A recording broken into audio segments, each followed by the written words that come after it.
واتهاي waxaa markaas caawa lagu balansan yahay kulanka weyn ee xiisaha badan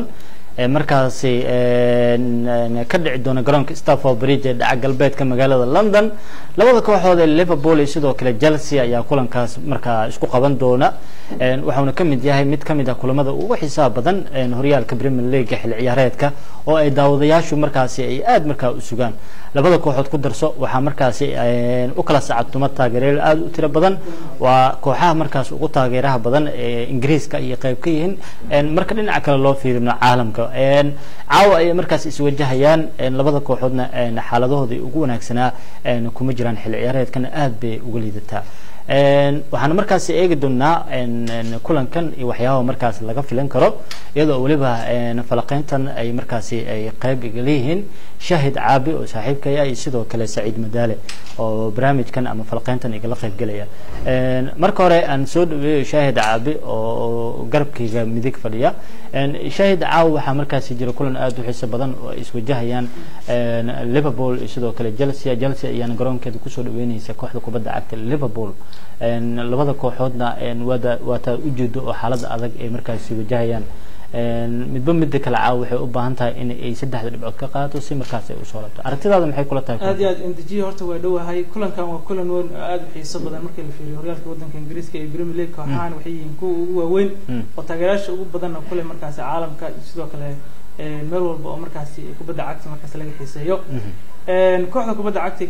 markaas lagu magacaabo Liverpool waxaan ognahay kulankii dhawaa in City ay sidii rabtay ay ka soo yeeshay halka Chelsea iyaduna markaa guul daro markaas xanuun badan ka soo gaartay adiga markaas lagu magacaabo Aston Villa kulankan labadooda markii la fiiriyay waayahan waxay ahaayeen kuwa diris lahaa keen hadda waxaad moodaa in kooxda Liverpool ay xogaa hore u kacday oo marka hadda waxay leedahay 42 dhibcood halka Chelsea 38 dhibcood ay leedahay farqi ahaan markii la fiiriyay hadda waa dareemi kartaa inta marka u dhaxaysa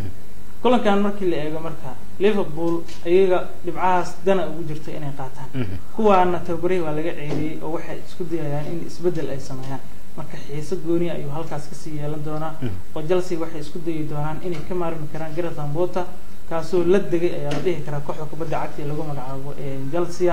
halka Jurgen Klopp uu doonayo inuu iska dhaqo markaas ceebti weyneed ee ka soo gaartay garoonka Etihad oo na garaaca kooxda kubadda cagta lagu magacaabo Chelsea marka kulankan indhaha ayaa lagu hay doonaa waxa uu yahay kulan markaas labada kooxood kala saari doona cidii marka saddex dhibcood qaada leh markan Saciid Madaale ayaan u gudbi doonaa Saciid waxaan caawa daawan doonaa iyada oo saameyntii kulankan laga filayay aan markaas muuqan kulan weyn ay ciyaarayaan Chelsea iyo Liverpool oo aan markaas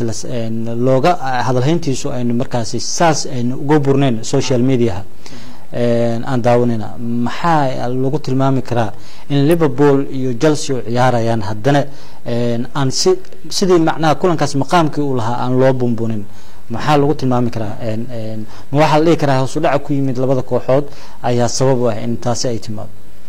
waa maasantahay dijiw horta ciyaartan si walba labada kooxood ay u hooseeyaan waa kulan kamid ah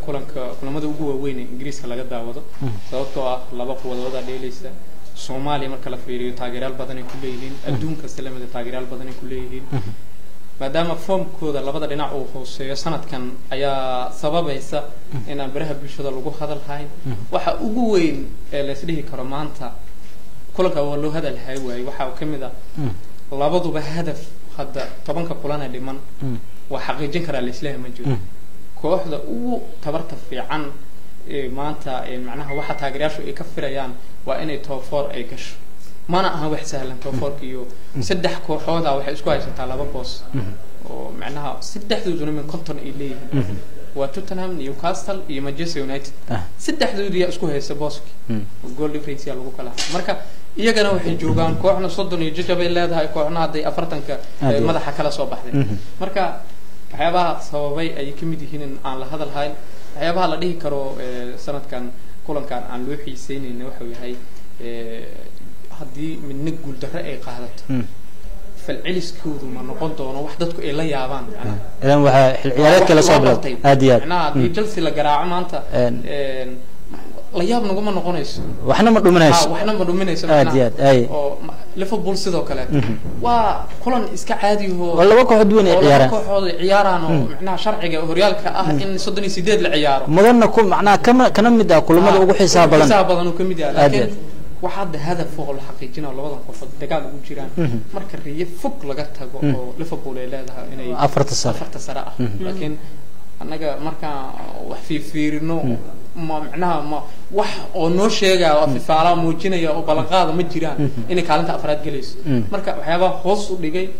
ay qayb ka tahay kulankaana dhulka la galay taageerayaashu xitaa Soomaaliyeed inta badan waa soo faari jireen waa banaanka la soo dhigi jiray isbuuc ka hor laga hadli jiray wixii way dhamaadeen ma jiraan aad marka sababahaas iyo waxyaabo kale isbiirsaday ayaa sababay in kulankan aan saas loo hadal soo qaaday laakiin Suno waa Liverpool Chelsea ciyaaray aad shaahid Chelsea xaalad kala guuray ku jirtaa oo maamulka isbedelay oo waxa isbedelay xidigo cusub la keenay qaarkood way ka tageen gooni halka noo dhig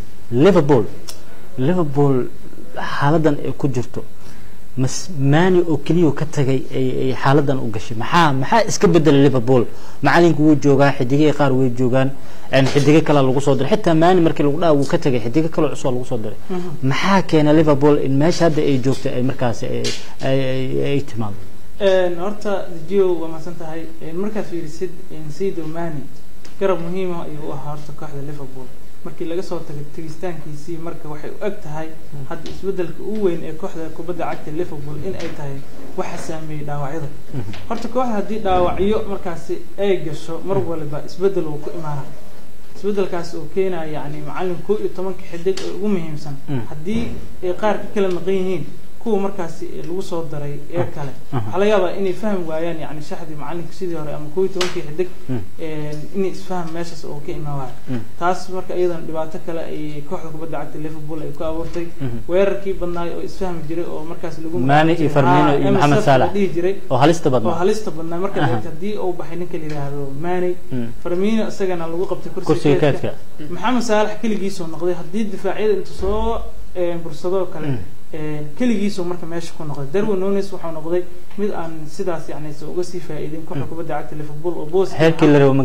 gaarsiisna booskii inuu daboolo Mohamed Sadio Mane uma daboolo inkastoo xidig fiican yahay wadana oo laakiin sidii laga rabo meesha yani booskii Sadio Mane ma buuxi karaa marka Liverpool saameynta ugu weyn marka halkaas ayuu ka imaaday xidigaha oo badana dhaawacyo kooxda kala maqan oo marka fiirisid iyo kuwa kooxda la keeno oo si fiican u sii fahmin marka xaaladdu waa kaas iyo sidoo kale kuwii hore qaarkood oo daalo kale marka ay ziyaal xataa qaarkood ay ku jiraan Milner oo kale dugahan marka fiirisid oo kale xitaa Arnold xalli sidii hore uma ciyaarayo yani xaliyadu xitaa way ka hadleen wuxuu yiraahdaa wuu daalan yahay ninkan hala keeno qof markaas nasiya Liverpool xaaladeedu marka sababahaas ayaa u noqon kartaa aad iyo aad waxaad noo saadaalin doontaa ciyaarta caawa oo kugu soo laabanaya سعيدو ليفربول جلسيا ما لا dhihi karaa waxa la digtay Arsenal sababtoo balaay markay ku soo ku qabsanayso waxba sabab lagaaga dhigaa marka Liverpool iyo Chelsea oo ay xaaladooda iska sanadkan u muuqato in sidoo hore aysan ahayn Arsenal ku soo baxdo oo kooxihii dhulka la degmo la dhihi karaa maadaama Arsenal hadaba Manchester oo laba shax kala duwan oo kursiga keedkana shax fiican ku haysto shaxdii kalena haysato markaas ay xitaa hoggaanka ka hayso marka Arsenal wax badan ay qastama la dhihi karaa xil ciyaareedka horyaalka Premier League dijwa ma san tahay markaan dib ugu laabto su'aashii saaxiibkii Shaahid koontaantaada ka jawaabin Liverpool waxyaabaha uu ka dhigay sanadkan sida xidiga kamida kooxda Liverpool bay sheegeen waxa la dhihi karaa sanadkii hore kooxdan waxay tagtay 4 tartan u tartamaysay afartooda maalintii ugu dambeysay weys afartooda kulankii ugu dambeeyay waayeen marka hal tartan oo FA Cup waxa u maleynay ku guuleyseen marka laga reebo marka moral jabkii haystay Champions League oo finaalkii ku waayeen Premier League oo ay ku waayeen in la kala jabiyay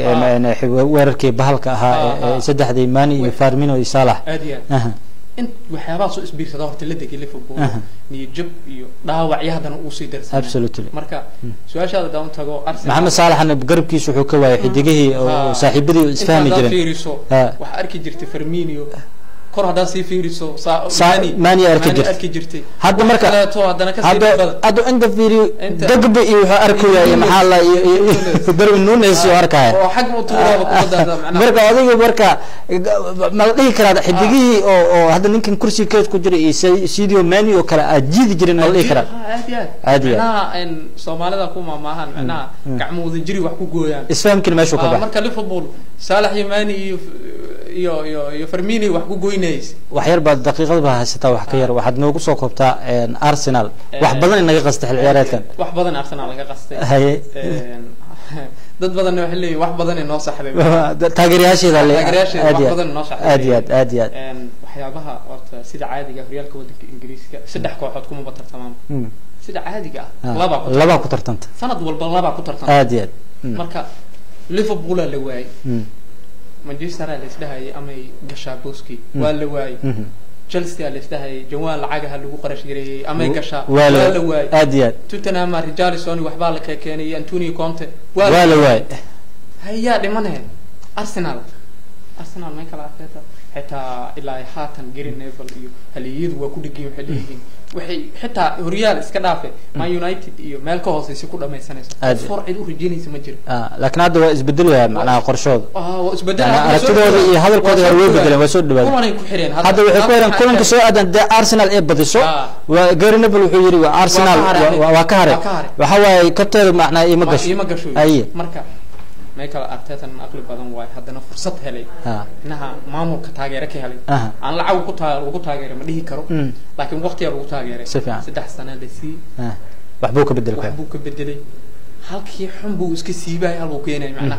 هذا واجه هو كيك أصلا ده فيروس هبلو وكوري جرت هذا تطلب ذي قانا إيمانا جسوس سوكعة هبل فيارا سوكعة سميث روا فديا تذكر مهم كوا فديا سفيان أرسنال وحاول وين وحكوا قصوا حكمنا تاتيك معلنك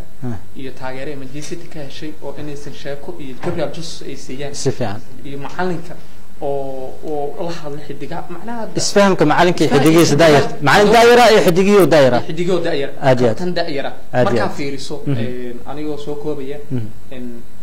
معلمين تقارب حكيسا براه بالشدة أما ورباهين توري توري حدقية وكل على عينا هذا مرة أعطيتها لقى ما هاي ما لقاها كار وحول كل بس كلا سكوا عننا كل بس كلا فعلا قاعد في قعال ولو قلا سفيان أدري مش حتى كهر لصوته بي دوكيومنتري جري وني كانوا كرسي كايتكو معناها ما قول كل بس مركا waxyaabaha goolka ah waxa waay in nin walba kooxda la yiri hogaamiyad u tahay shaaka oo roos iska qaadan jiray ma aragtay baartay oo dhaawaciisu ma aragtay in hadana waxyaabaha Arsenal saacid waxa kamid ah حدك ugu muhiimsan haduu ka dhaawacmo maba loo dhutinaayaba yani Arsenal xidig kasta raka kulli ayaga gool dhalin kara hal gool laga dhalina been Musa gool laga dhalina koobkii in qaadan u dabaaldegaan marka Arsenal Saciido sanadkan sanadkeeda ayuu u muuqdaa waana arki doonaa Arsenal hadii ay markaas tan xil ciyaareedka 2003-2004 oo ay ugu dambeysay koobkoodii unbeaten-ka ahaa ee dahabiga ahaa ee ilaa hadda ku faanayaan ay qaadeen markan ay ugu cadcadin inay qaadaan hadii ay markan ka fakatana waxa weeyaan waa loo yaabaa Arsenal hadii iko soo bilaabo marka hadda sanadkan way ku haystaan waa inay qaadaan aragtidaada kulanka caaw natiijada uu ku dhamaanay aniga kulankaas waxaan isleeyahay kooxda kubadda cagta ee Liverpool ayaa 2-1 ku baday Liverpool 2-1 ku baday saadaal adduunka saadaal way ka jirtaa haye Chelsea Liverpool كودرس جلسي سافو بريدج واي جلسي جول إن داليسي كودي بطل موي إن جول لقى داليو ما سهلنا معنا وأفر شن لما جيو مركا عيارتها بربرها قات بربرو إبر هالي هال بربرو أي نوع معي إبر هالي هال واتاي صاحب يال وحويا جلسي تاجرات شدون وحكوفانا يان إن يعني مركا توبري عريان سنة كسوريال بمرة وانبا waxay ku leeyihiin tababarba hadaa ceerino waxay kugu soo hadal qaadayaan Demetrio waxay kugu soo hadal qaadayaan إيشك ها مركز توبر مركز توجل وقاضي مركز دمتي توجل معناها هالكل يقول هاي جامبيونز ليج سنة كهربان لكن هدي أي ويان أفرت سر إن هالكاس كجسوا بحكران مركز والله أركضنا عاو كلن كانوا يحكوا كل ما شاهد وحيري لبي يو إبر لبي هل أي قوات كان دون تقوى حكوا بدأ عكت ليفربول سعيدنا وحيري إبر هل بربراء يوسي ستانفورد بريج أي مركز كلن كاس وكل عدونا بلن نوعه وأنا أركض دون النتيجة كسب بحدا